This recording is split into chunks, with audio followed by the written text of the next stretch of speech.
The Mavericks quit on the season. That can no longer be debated. But my question for y'all is, does it make you mad or was it the right move? Because this came out during the show on Friday. Corey was like, hey, you guys aren't going to like this. And they were like, here's 5 people that aren't going to play. And 2 of them are for strictly rest. We didn't even pretend it was injury rehabilitation rest. Yeah. They're like, nah, we're just resting these 2. For the playoffs. And then right before the game, Kid was like, and Luka will play 1 quarter. So they quit. They quit on the season. And Mavs Twitter was furious. I know Twitter is a great place for angry people anyway. Does it make you mad, or are you like, this was the right thing to do? I think, in my opinion, it was somewhat the right thing to do. It was weird to me after such a failure of a road trip that you went 1-4. Yeah. And you pretty much put yourself in this position. I was confused, guys, on Friday when I saw this information.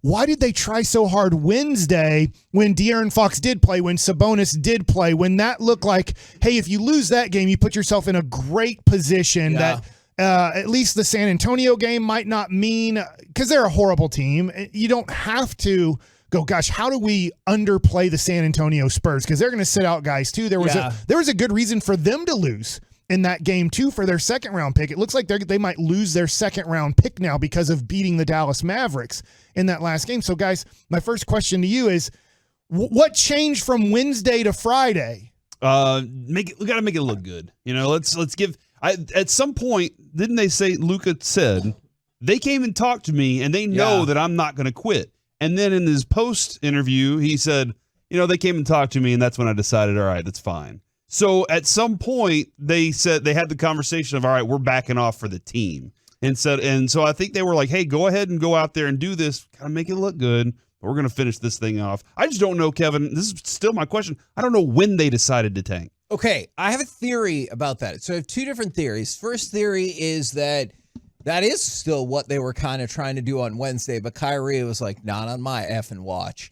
But my other theory is they saw Oklahoma City win on Thursday. Against Utah. Yeah, exactly. Because they still had to win against Memphis, assuming you would have continued to win. But the thought was that Memphis would have the second seed wrapped up by then, and there wouldn't be an issue there. And Memphis, they did that on Friday as well. Yeah, and so I wonder if that was the case, if they were like, look, it's not going to matter because Oklahoma City's always going to beat Memphis, and so what difference does it make? That's the only thing I could really come up with. Yeah, it was just interesting because I remember seeing Tim McMahon on, I believe, Friday on ESPN, and I know he just did 30 minutes with Sean and RJ. It was great radio, and we'll go over that later in the show. But he said, look, the Mavs realize, too, even if they get the 10th spot, what's the point?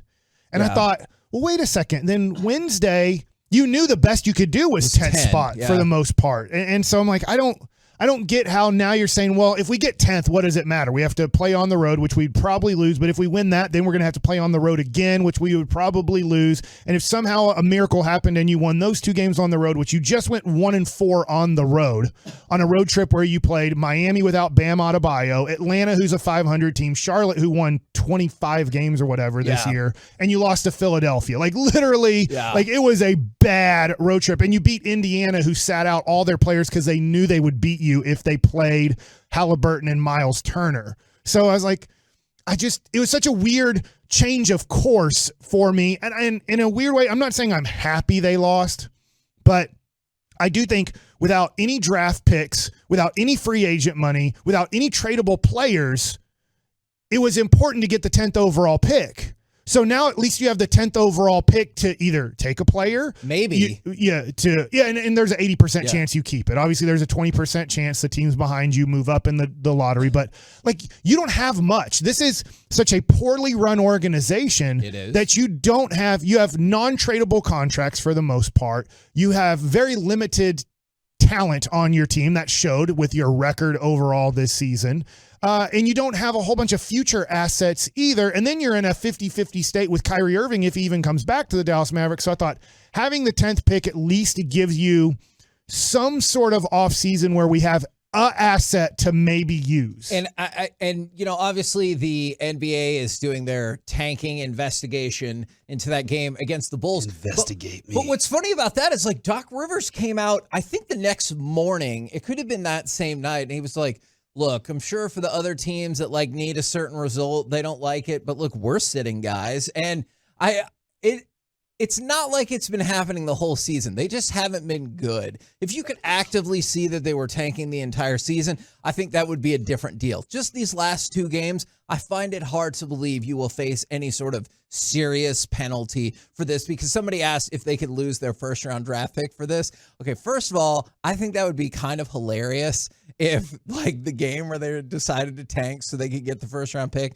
the NBA took that away. But I don't think there's any chance of a serious, like, penalty against the Mavs for this. That makes probably fine, right? Yeah. So maybe there was a moment going into this season, Mike, where they were like, all right, we're going to have to make a big move at some point. We think we have to. But let's kind of observe. Let's monitor these. We still suck at this stuff. You know, we still stink at being able to rebound.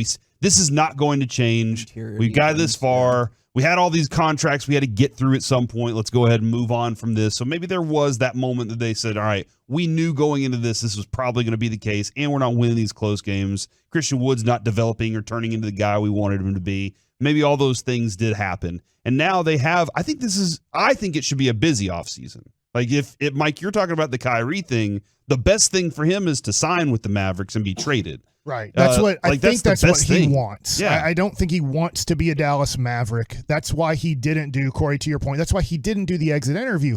I don't think he wanted to lie to the public, because he either has to say, I don't really want to be a Dallas Maverick, but I'll sign. Like if he wants to be honest, probably his honest answer is like, I don't really want to be a Maverick, but if it's my only offer and it's the most money, I'll sign it and then probably ask for a trade during the season next year. I don't think he wanted to put that out there, and he didn't want to lie to the public.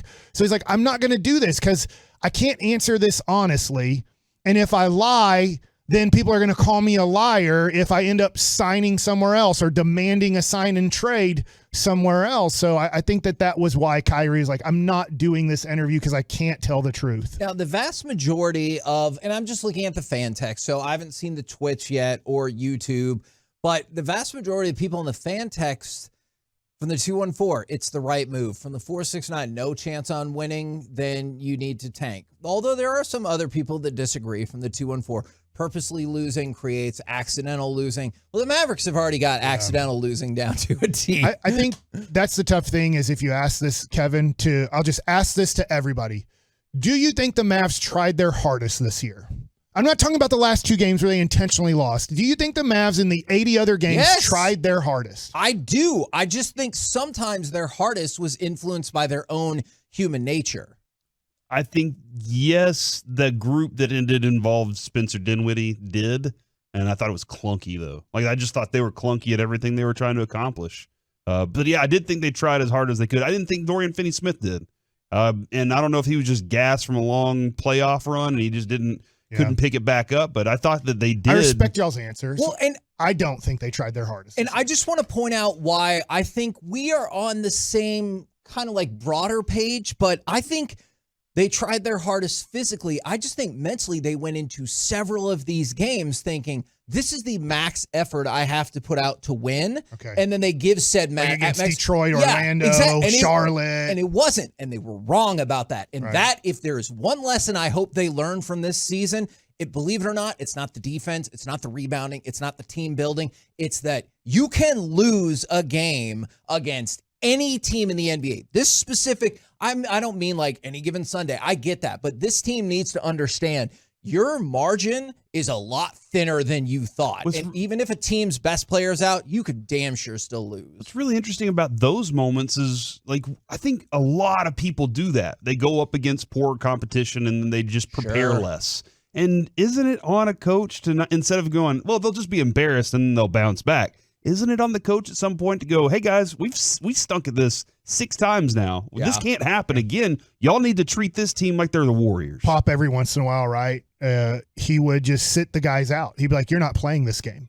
Like in the second quarter, he'd be like, fine, Tony Parker, Ginobili, Duncan, you don't want to give the effort in this game? I'll play the guys that I know are fighting for their lives in the NBA. And I'll embarrass, it is kind of like without saying anything, I'll embarrass you by not playing you the rest of this game, by showing you you're not going to play if you're going to give that effort.